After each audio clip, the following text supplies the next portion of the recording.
So hello dear students, कैसे हैं आप सभी। आई होप आप लोग बहुत ही अच्छे होंगे। तो हम लोग देख रहे थे अंडर 5 क्लीनिंग, जिसमें कि हम लोग 2 वीडियो इसकी हो चुकी है। ये टॉपिक नंबर 12 है, जो कि 5272 जो वैकेंसी आई है उसमें 38 टॉपिक्स दिए गए हैं, जिसमें कि हम लोग 12 वाले टॉपिक को कवर कर रहे हैं। तो अंडर 5 क्लिनिक है, तो उसको देखते हैं। बस आज लास्ट रहने वाला है, इससे आगे कुछ भी नहीं आने वाला है अंडर 5 क्लिनिक के अंतर्गत।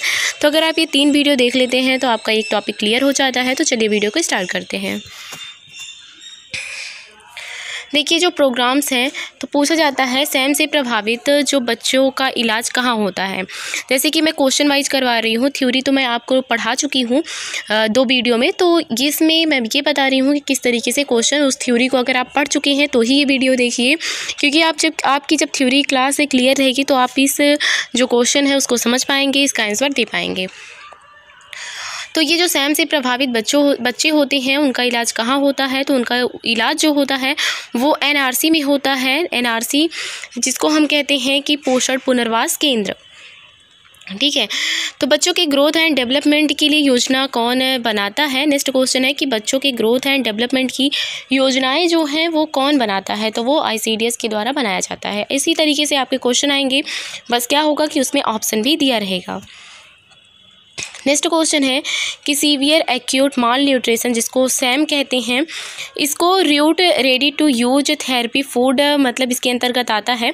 इसका मानक है कि उपचार के लिए WHO जो है क्या करता है, ये इसका मानक है सैम का जो सीवियर एक्यूट माल न्यूट्रिशन है, इसका मानक क्या है। तो इसका मानक है रूट, जो कि ready to use therapeutic food होता है। तो इसके क्या होता है, इसके उपचार के लिए जितने भी सैम से प्रभावित बच्चे होते हैं उनके उपचार के लिए WHO क्या करता है, आईसीडीएस में WHO तो इसकी उपचार के लिए क्या करता है कि WHO योजनाएं बनाता है और आईसीडीएस योजना बनाता है, सप्लीमेंट्री फूड देता है। जो कि ये जो सप्लीमेंट्री फूड रहते हैं वो क्या करते हैं कि इसमें पोषक पदार्थों को दिया जाता है बच्चों के ग्रोथ एंड मॉनिटरिंग के लिए।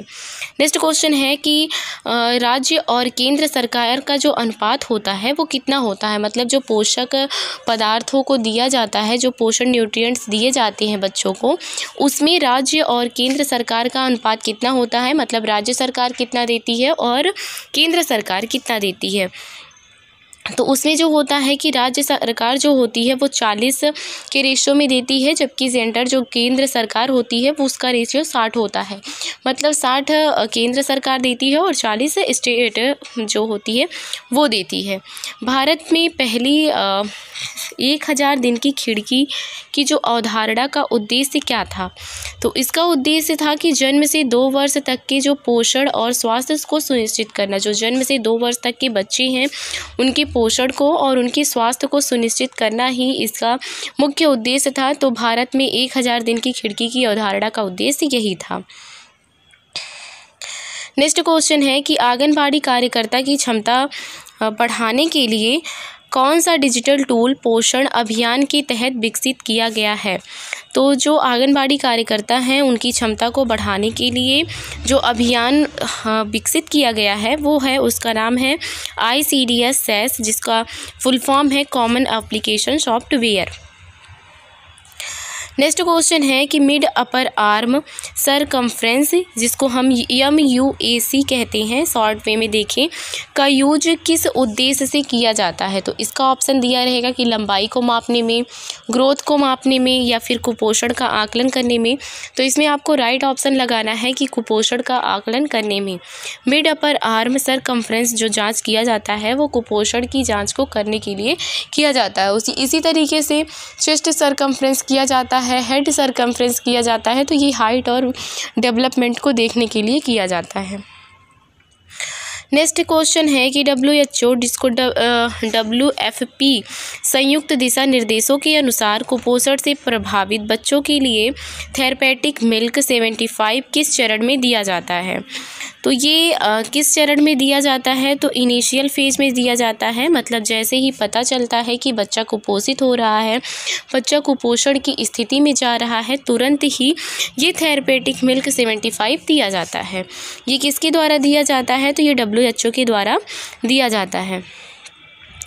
नेशनल न्यूट्रिशन मॉनिटरिंग ब्यूरो, जिसको हम शॉर्ट वे में देखें तो NNMB कहते हैं। तो प्राथमिक उद्देश्य इसका क्या है? तो इसका जो प्राथमिक उद्देश्य है वो पोषण और स्वास्थ्य के आंकड़े को एकत्र करना है। ऐसे ही पूछेगा कि नेशनल न्यूट्रिशन मॉनिटरिंग ब्यूरो का प्राथमिक उद्देश्य क्या है, तो उसका प्राथमिक उद्देश्य दे देगा कि ग्रोथ की मॉनिटरिंग करना और या फिर पोषण की स्थिति को जांचना, स्वास्थ्य का आंकड़ा करना, या फिर ये दे देगा कि मतलब जब पोषण और स्वास्थ्य अलग अलग ऑप्शन में देगा तो A और B कहेगा कि A या B दोनों, तो उसमें आपको A और B दोनों लगाना रहेगा। नेक्स्ट क्वेश्चन है कि कुपोषण का अस्थायी समाधान सुनिश्चित के लिए पोषण अभियान में प्रयोग की जाने वाली बिहेवियर चेंज कम्युनिकेशन, जिसको BCC कहते हैं, का मुख्य फोकस क्या होता है? तो इसका मुख्य फोकस जो होगा, देखिए जिस तरीके से जितने भी क्वेश्चन रहेंगे, जब आप क्वेश्चन को पढ़ेंगे तो उसी क्वेश्चन में ही आपका आंसर निकल जाएगा। तो इसका आंसर जो होगा वो व्यवहार में दीर्घकालिक परिवर्तन लाना। इधर भी देखिए व्यवहार की ही बात कर रहा है, नेक्स्ट आंसर में भी व्यवहार की ही बात कर रहा है। तो आपको क्वेश्चन जो है बहुत ही ध्यान से पढ़ने हैं। इधर तो मैं ऑप्शन नहीं दे सकती, बट ऐसे क्लास लगाऊंगी जिसमें ऑप्शन भी दी रहूँगी तो आपको ज़्यादा बेनिफिट होगा। अभी आप थ्योरी क्लास की जस्ट बात पढ़ रहे हैं तो इसमें ऑप्शन नहीं है। सैम बेबी के लिए WHO द्वारा न्यूनतम प्रोटीन सामग्री होनी चाहिए। तो सैम बेबी के लिए WHO द्वारा जो न्यूनतम प्रोटीन की सामग्री होती है वो कितनी होती है? तो वो 12% होती है। ठीक है, कितनी होती है? 12% होती है। नेशनल फैमिली हेल्थ सर्वे, जिसको हम शॉर्ट वे में देखें तो NFHS 5 के अनुसार भारत में स्टनिंग की दर कितनी होती है? तो भारत में जो स्टनिंग की दर है नेशनल फैमिली हेल्थ सर्वे के अनुसार वो 35.5% है। इस सब की मैं अच्छे से क्लास ले चुकी हूँ, तो आपको ये पहले वीडियो देख लेनी है, तभी आपको ये क्वेश्चन भी समझ में आएंगे और ये आंसर भी समझ में आएगा। इसलिए मैं यहाँ समझाने की कोशिश नहीं कर रही हूँ, क्योंकि मैं पहले ही ये सब चीज़ें बता चुकी हूँ। IFA जो सप्लीमेंटेशन के दौरान एनीमिया के लिए WHO द्वारा प्रतिदिन लौ की अनुशासित खुराक कितनी होती है? तो IFA का मतलब होता है आयरन फॉलिक एसिड। तो इसके दौरान एनीमिया के लिए जो WHO ने निर्धारित किया है वो 30 से 60 mg या फिर 25 से 50 mg, मतलब कहीं कहीं ऑप्शन में 30 से 60 mg अगर दिया रहेगा तो वो भी सही है, अगर 25 से 50 mg दिया है तो वो भी सही है। नेक्स्ट क्वेश्चन है कि WHO के अनुसार सैम सीवियर एक्यूट माल न्यूट्रिशन बच्चों का मृत्यु दर बढ़ने का सबसे महत्वपूर्ण क्या कारण है? तो बच्चों का जो मृत्यु दर है वो बढ़ने का मतलब, अगर कोई भी बच्चा कुपोषित हो गया है तो उसकी मृत्यु का सबसे बड़ा कारण क्या होता है? तो इसमें भी ऑप्शन दिया रहेगा कि न्यूट्रिशन ना मिल पाना, अरे कुपोषित हो गया है तो न्यूट्रिशन ना मिलने की वजह से ही तो कुपोषित हुआ है, तो इसमें ये ऑप्शन सही नहीं रहेगा। इसमें ऑप्शन सही रहेगा कि संक्रमण के कारण, क्योंकि जब बच्चा कमज़ोर हो जाता है और पोषक पदार्थ जब नहीं उसके शरीर में रहते हैं तो रोग प्रतिरोधक क्षमता भी कमज़ोर हो जाती है, जिसकी वजह से कोई भी इन्फेक्शन जब आता है तो तुरंत बॉडी पर अटैक करता है और बच्चे को संक्रमित करके बच्चे की मृत्यु हो जाती है। क्योंकि इसकी बॉडी में लड़ने की क्षमता नहीं रहती है तो कोई भी इन्फेक्शन ईजिली हो जाता है और बच्चे की डेथ हो जाती है। तो इसका जो आंसर होगा वो होगा इन्फेक्शन की वजह से, जिसको संक्रमण कहते हैं। भारत में इंटीग्रेटेड चाइल्ड डेवलपमेंट सर्विस के तहत सप्लीमेंट्री SNP में बच्चों में को कितनी ऊर्जा प्रदान की जाती है? तो बच्चों को जो ऊर्जा है वो 300 किलो कैलोरी ऊर्जा प्रदान की जाती है SNP ICDS के तहत। ICDS जो है उसकी स्थापना कब हुई थी? तो इसकी स्थापना 1975 में हुई थी। मैटरनल न्यूट्रिशन फोकस के लिए पोषण अभियान में कौन से अभियान को प्राथमिकता दी है? तो मैटरनल न्यूट्रिशन पे मतलब जो माता हैं उनके पोषण पर फोकस के लिए ध्यान केंद्रित करने के लिए जो पोषण अभियान ने कौन से अभियान को प्राथमिकता दी है? तो पोषण अभियान भी एक अभियान है। इसी के अंतर्गत इसने एक सुपोषित माँ कंपैरिजन का अभियान चलाया है, इस पर प्राथमिकता दी है जो माता हैं उनके न्यूट्रिशन को फोकस करने के लिए। Double burden of mall nutrition का मतलब क्या होता है? तो double burden of mall nutrition का मतलब होता है कुपोषण और मोटापा। तो ये भी इस तरीके से भी क्वेश्चन आता है कि double burden of mall nutrition का मतलब क्या है, तो उसमें कुपोषण और मोटापा को आपको लगाना है आंसर।